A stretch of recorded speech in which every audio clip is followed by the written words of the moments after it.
Paraná existe uma cidade histórica, famosa pelo prato típico barreado, cachaças artesanais, rios e casarões coloniais. Essa cidade fica a 480 quilômetros de São Paulo, aproximadamente 5 a 6 horas de carro. A cidadezinha, com casarões do século XVIII, é cercada por Mata Atlântica, rios de águas claras e cachoeiras, oferecendo turismo de aventura e natureza, sendo um refúgio muito procurado por paulistas e curitibanos. Aqui vão algumas curiosidades. Morretes teve o primeiro teatro do Paraná. Ele funcionava onde hoje é o Cine Teatro Morretes. A cidade já foi considerada a capital do Paraná e foi também destaque na exportação de banana. Morretes contempla o maior contínuo bem conservado de Mata Atlântica no mundo. Está com a família no fim de semana e quer fazer aquele bate e volta? Você já sabe o destino. Agora, chega de falar. Vamos ao que interessa. Para iniciar o passeio, fomos de cara a um parque temático. Estamos aqui na primeira parada, não é isso, Júlia? Isso. Onde nós estamos? Chegamos agora no Igeospar. Igeospar, ele é um parque temático com algumas maquetes da Serra do Mar e ele vai contar um pouquinho da história e da geografia do Paraná. Então, não só aqui da região do litoral, que é a região onde nós estamos, né? Então, no litoral do Paraná, nós temos 7 municípios, nós no momento estamos em Morretes. Porém, o Igeospar, ele é muito completo, ele vai contar a história também das outras regiões do Paraná, do Segundo Planalto, do Terceiro Planalto. Vamos conhecer um pouquinho sobre a Guerra do Contestado, vamos conhecer um pouquinho da história das Cataratas do Iguaçu. Tem uma surpresa ali a respeito de Santos Dumont que pouca gente sabe. Olha. Então vamos lá para a gente poder conhecer. É isso aí, vamos lá no primeira parada do primeiro parque e ó, eu já soube que é sensacional. Bora! Igeopar é a abreviação da História e Geografia do Paraná. Esses bonecos, eles representam o sistema de trabalho e o estilo de vida que levaram os nossos colonizadores. A história começou com os indígenas. Os indígenas foram os primeiros habitantes do nosso território. Um dia, eles tiveram uma grande surpresa, a chegada dos europeus. Entre problemas e conflitos, a história foi desenrolando, não demorou muito e eles encontraram ouro. O primeiro ouro minerado aqui no Brasil não é o ouro de Minas Gerais, igual a maioria acha. O primeiro ouro foi encontrado aqui no Paraná, mas especificamente em Morretes, Antonina, Paranaguá, mas nessa baixada litoral. Este foi o primeiro ciclo econômico do Paraná e foi por meio dessa atividade que se deu início às primeiras vilas e cidades. Paranaguá é a primeira cidade do Paraná que fica a uns 30 a 40 quilômetros daqui. Porém, o nosso ouro aqui, ele era pouco, ele era ouro de aluvião, que só era encontrado nos rios e nas barrancas dos rios. E quando encontraram o ouro lá em Minas Gerais, já cresceram tudo olho para lá, e o nosso ouro aqui, que era pouco, já não deram mais tanta importância. Podem me acompanhar, pessoal? Com o crescimento da exploração do ouro lá em Minas Gerais, cresceu também a demanda por gados e moares. A região sul era onde tinha a maior criação de gado.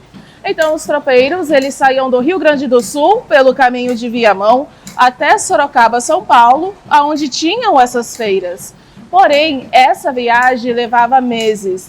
E eles tinham aqui no Paraná o seu ponto de parada para descanso, alimentação.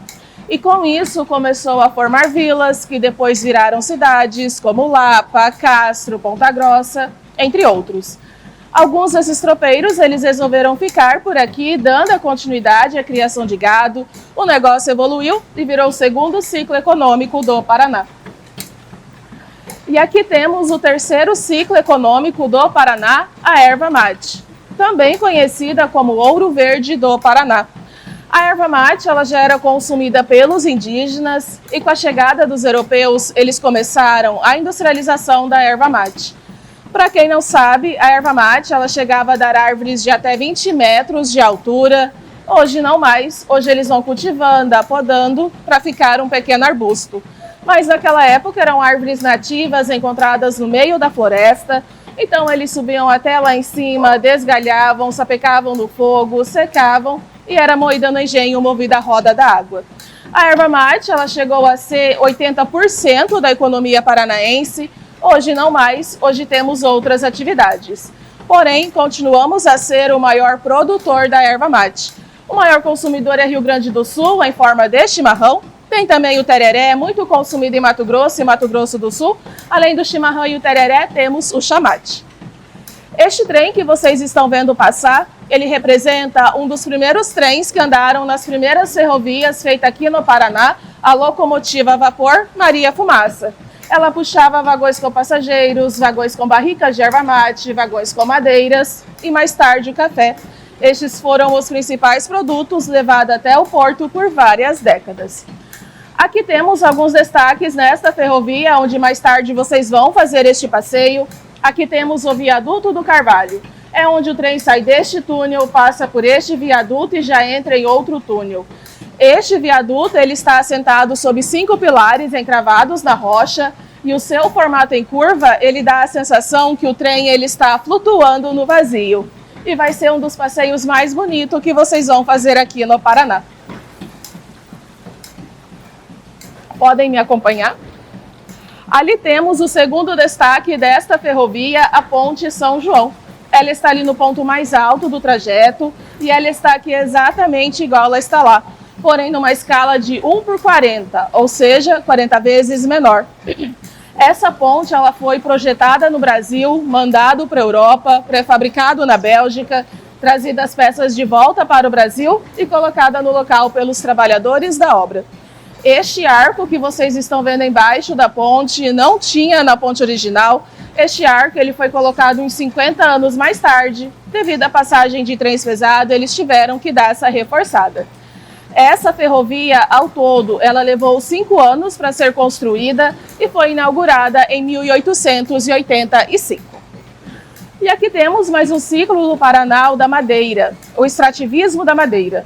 Nós tínhamos milhões de araucárias aqui no Paraná. Quando o desmatamento começou com machado, serra manual, usavam bois ou cavalos para arrastar as toras. Até então não tinha grande problema. Na metade do século passado veio a tecnologia, caminhões, tratores, máquinas. Aí vocês têm uma ideia do que aconteceu. Em pouquíssimos anos, eles praticamente acabaram com todas as nossas araucárias. Hoje a araucária é um símbolo do Paraná, só sobrou o símbolo e algumas árvores. Hoje essa árvore é protegida por lei e é proibida derrubá-la. A gente não tem ideia de quantas araucárias nós tínhamos aqui, mas só para vocês terem uma noção, depois da Segunda Guerra Mundial, metade da Europa ela foi reconstruída com as nossas araucárias. Aqui temos uma simulação de uma serraria a vapor. O motor a vapor foi a primeira invenção da época, dando início à primeira revolução industrial. Antes disso, as fábricas e as indústrias elas eram artesanais. E aqui temos a cena mais triste da história do Paraná, a Guerra do Contestado. Essa guerra aconteceu devido à construção de uma ferrovia que liga São Paulo ao Rio Grande do Sul. Não é essa ferrovia de Curitiba a Morretes, é uma outra ferrovia. Quando eles foram construir essa ferrovia, eles contrataram uma companhia norte-americana. E como pagamento, eles deram 15 quilômetros de cada lado para exploração das madeiras, as araucárias, que era o que mais tínhamos aqui. E quando eles foram ali receber este pagamento, nessas terras já haviam poceiros, ou seja, camponeses já estavam morando ali. Eles começaram a resistir, eles não queriam sair e um conflito entre eles começou. O governo, para resolver o problema, mandou o exército e a guerra também começou. Este boneco com a cruz, ele era o líder dos camponeses, um líder religioso chamado Monge São José Maria. Ele foi morto no primeiro combate que aconteceu ali em Irani, em Santa Catarina. Para resumir, essa guerra durou 4 anos, de 1912 a 1916, morreram milhares de pessoas, incluindo mulheres e crianças. E no final, o Paraná ele perdeu parte do território para Santa Catarina. O Paraná ele foi colonizado por várias etnias, italianos, alemães, portugueses, entre outros. Naquela época não existiam motores, então os engenhos eram movidos por tração animal. Eles usavam bois ou cavalos para fazer a força do engenho. Na época dos escravos, em alguns casos, eles também usavam os escravos para fazer essa força. Esse engenho ele era usado para moer cana, para fazer cachaça, melado, açúcar, entre outros derivados da cana. O serviço era braçal, todos tinham que ter um pilão para moagens de grãos, como arroz, café, milho, a vaquinha era tirado o leite manualmente. E aqui temos o monjolo. Essa engenhoca também era movida a água, também muito usado para moer grãos, como milho, para canjica, farinha, e também muito usado para moer a erva mate. Quando a produção era pequena, familiar, eles usavam monjolo. Porém, se era maior, numa escala industrial, eles usavam engenho movido à roda da água, igual aquele que vocês viram ali na frente. Milhares de casas foram construídas como as nossas araucárias. Eles faziam mais alto assim, para embaixo, eles guardarem as coisas, como ferramentas, vinhos, entre outras coisas. Naquela época, não existia olaria para fornecer telhas, e se eles encontrassem, era muito caro. Então, eles lascavam as tavinhas em forma de telha para fazer a cobertura da casa. A madeira da araucária lasca muito retinha, o que deixava o trabalho deles bem fácil de se fazer. E do lado de fora ficava a famosa patente. Privada, casinha, latrina, cada região tinha um nome diferente. Naquela época não existia o papel higiênico, então vocês vão ver aí o que eles usavam. O sabugo, se não era o sabugo de milho, era palha de milho, folhas, principalmente a folha da bananeira. Essa era a realidade daquela época. Depois veio a indústria do papel higiênico e melhorou esse produto para a gente. Aqui temos mais um ciclo no Paraná, o do café. O café ele era plantado muito no norte do Paraná e foi um ciclo muito relevante, porém que acabou da noite para o dia. Em 1975, uma geada muito forte matou todos os cafezais daquela época. E como o café ele demora de 3 a 5 anos para sua produção, os produtores não podiam esperar todo este tempo novamente. Então, eles resolveram plantar outros grãos, como soja, milho, trigo, que é o que mais produz aqui agora na terra do Paraná.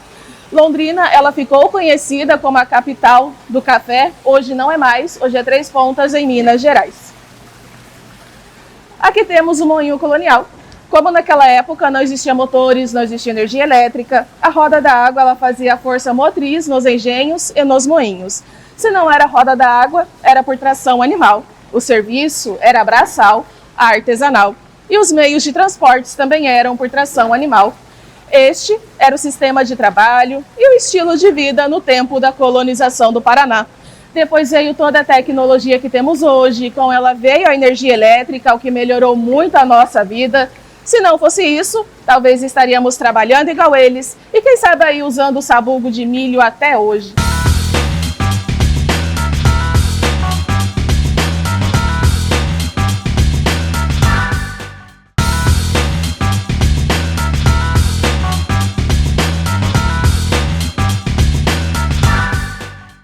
E agora a gente está na segunda parada, que é Antonina. Antonina. E aqui, o que a gente vai ver aqui, Júnior?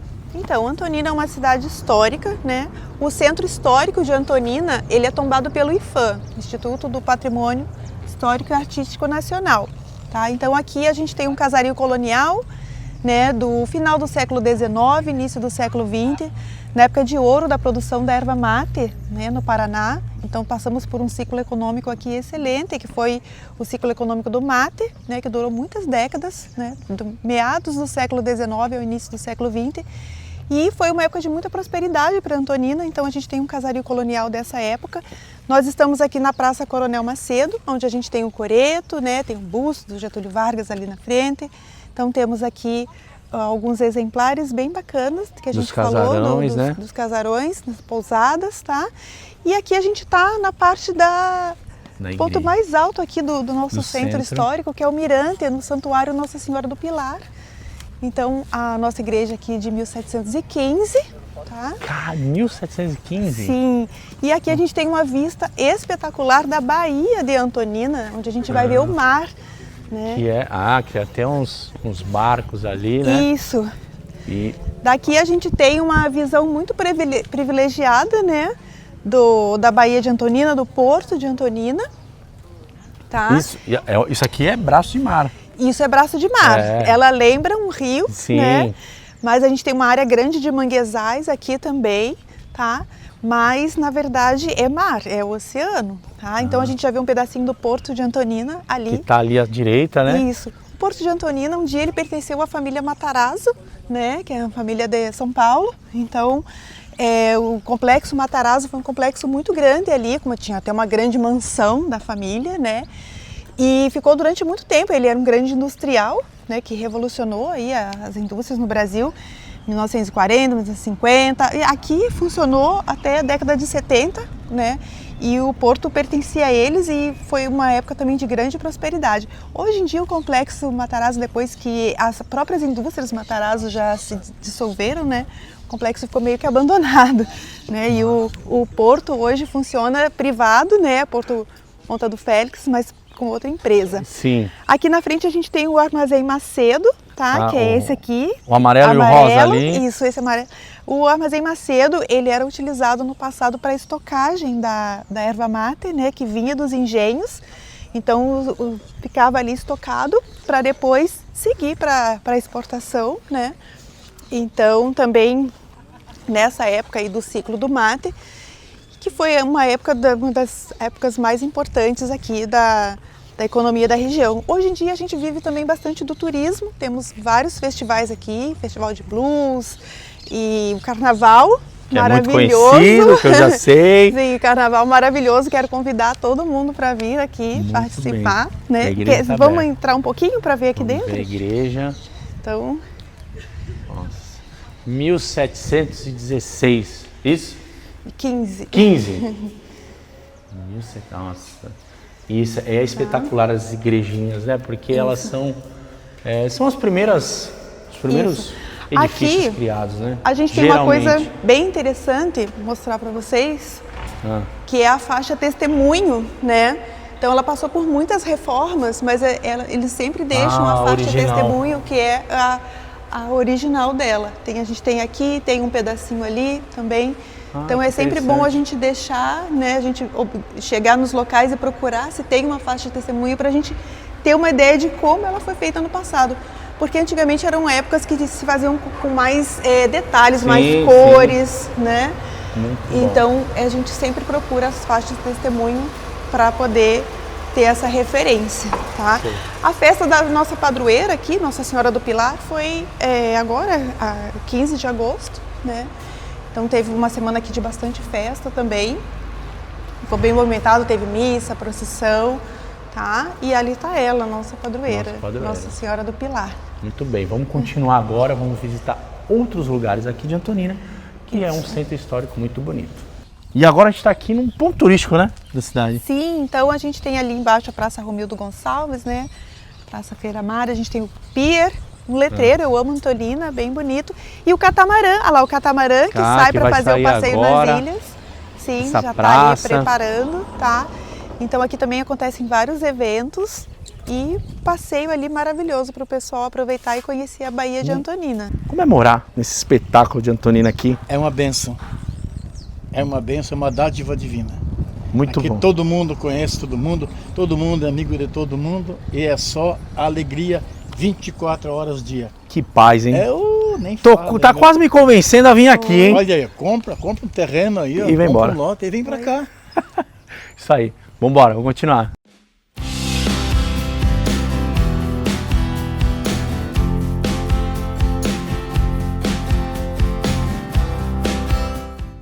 Temos fome, Júnior? Sim. Óbvio, temos fome. E estamos aqui num restaurante magnífico que a Júnia vai contar para nós um pouquinho sobre essa parada aqui, né, Júnia? Sim, pessoal, esse é o Stasione, tá? Restaurante da nossa empresa, Serra Verde, inaugurado esse ano. É uma referência na gastronomia e eventos aqui em Morretes, tá?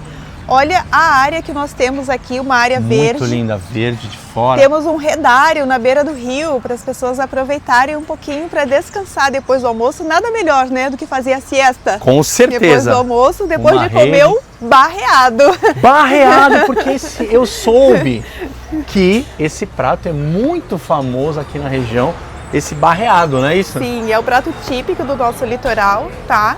O nosso cardápio, ele também inclui peixe, camarão, mas aproveitem que vocês vão estar aqui no nosso litoral para conhecer esse prato típico, que é uma carne de panela cozida com muitas horas. Então ela fica bem macia, aquela carne que derrete na boca, gente. Uma maravilha.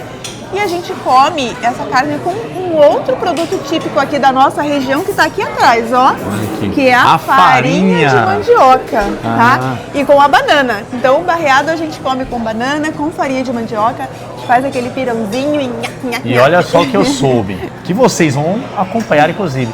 Tem uma demonstração na mesa. Tem. Olha só. Tem uma Vai ser demonstração. um restaurante com um espetáculo culinário. Posso Isso. dizer assim, né? Exatamente, uma maravilha gastronômica, tá? Então aqui, quando vocês são servidos aqui no Stasione, a nossa equipe aqui do restaurante, quando leva o barreado para vocês, eles já mostram ali, faz a demonstração de fazer o pirãozinho, né? Para dar o ponto certo. Você sabe que para descobrir qual é o ponto certo do pirão tem uma técnica. Sério? Sim.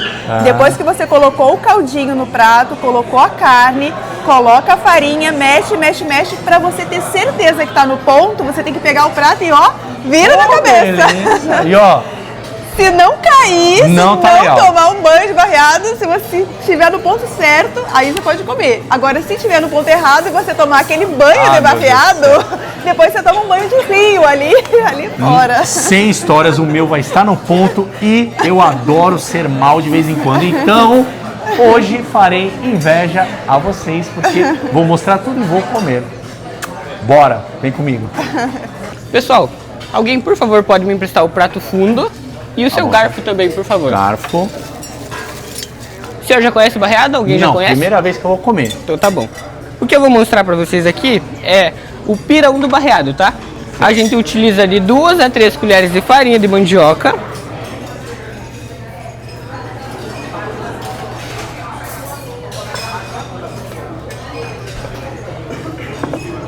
Isso daqui é o quê? Isso, esse é o barreado. Ah, esse é o baiano.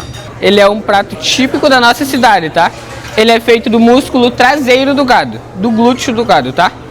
Os ingredientes que compõem o barreado são alho, cebola, sal, cominho, louro e bacon, tá? Os acompanhamentos do barreado são o arroz, a banana picadinha e a pimenta a gosto, pessoal. E aqui eu vou demonstrando pra vocês, ó. Passando o garfo por cima para finalizar o prato. Fala rapidinho aqui pra vocês, caso vocês tenham interesse, a gente tem uma sobremesa muito boa. Banana flambada no mel, canela e conhaque, servida com gelato e alfajor. Uma sobremesa completa vem com 3 bolas de gelato, nos sabores de creme e gengibre, tá, pessoal? Voltando a falar sobre o pirão do barreado pra vocês, eu vou raspando o garfo por cima do pirão para ele ficar pronto, tá? Ó. Assim a gente vai deixando ele num formato bem bonitinho. E a nossa técnica para concluir e finalizar o prato, pessoal, a gente dá uma viradinha.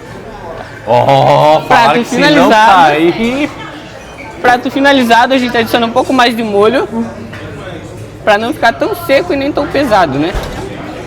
Prato concluído, muito obrigado pela atenção, pessoal. Bom almoço para vocês, tá? Muito bem, muito obrigado. Então agora é experimentar.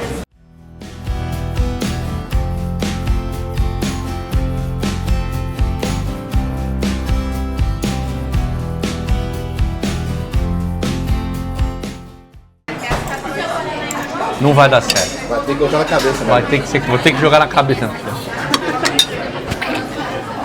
Olha só. Que maravilha esse barreado. Tenho que confessar, é uma delícia.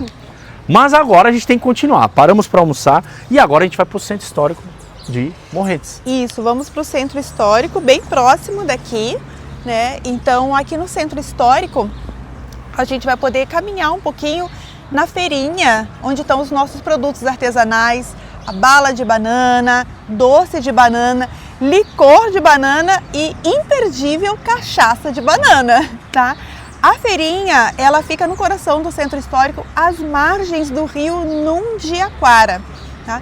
Então, o rio Nundiaquara, ele corta toda a região do centro histórico, ele desce a serra, vai desaguar lá na Baía de Paranaguá. Então, esse rio, né, um rio espetacular que a gente, inclusive, gosta muito de fazer boia cross, no Rio no Jaquara, é maravilhoso. Também temos aqui no Centro Histórico o pessoal que faz um passeio de gôndolas ali pelo Rio no Jaquara. Então são excelentes opções de passeio, um cenário belíssimo para ser fotografado, casaria colonial também, para vocês aproveitarem e conhecerem um pouquinho da nossa história. Não deixem de visitar a Casa Rocha Pombo, né, que também é um ponto de referência do Centro Histórico. E, pessoal, aproveitem e desfrutem do nosso litoral. Obrigado. E agora se despede da Júnia, porque iremos embarcar nesse trem Morretes Curitiba. Isso, eu aguardo vocês no trem da Serra do Mar. Nosso embarque começa às 2h30. Então, o trem, a partida às 15 horas. Isso aí. Aguardo vocês. Vem com a gente. Se a Maria não viesse, vocês também não iam vir. A sua presença iluminou esse lugar. A gente está feliz porque a Maria aqui está. Mas que graça teria esse dia sem você? Que dentro que vocês tiveram da Maria, vocês trazer. Faz um pouco de dia pra Maria. Que bom que a Maria veio. Que bom que ela tá aqui. Mas se ela não viesse, vocês também não iam vir. Sua presença iluminou esse lugar. Mas estamos bem felizes porque a Maria, a galera bela aqui está. Vamos aplaudir a Maria que veio de Campo Largo, com a sua família. Valeu? E olha só, nós já chegamos na estação de trem Morretes Curitiba. Meu ingresso na mão e chegou a hora de embarcar nessa linda aventura. Bora!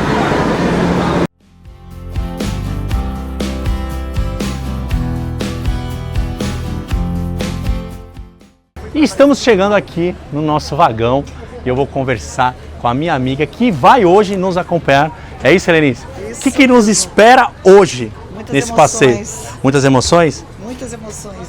Estamos preparados? Preparadíssimos. Então, chegou a hora de embarcar. Vem com a gente. Senhoras e senhores, boa tarde! Aê! Sejam todos muito bem-vindos a bordo da Ferrovia Paranaguá-Curitiba.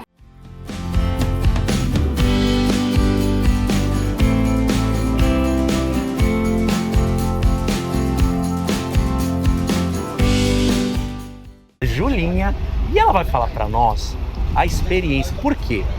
É a primeira vez que ela anda de trem. Tô certo? Sim. Primeira vez. E ela já está andando nesse trem Morretes Curitiba, que você sabe que mamãe já disse que é lindo, não é? Sim. O que você espera dessa aventura? Ah, eu espero paisagens bonitas, várias coisas assim legais. Ah, bom, a natureza é bonita, né? Então deve ser bem legal, assim.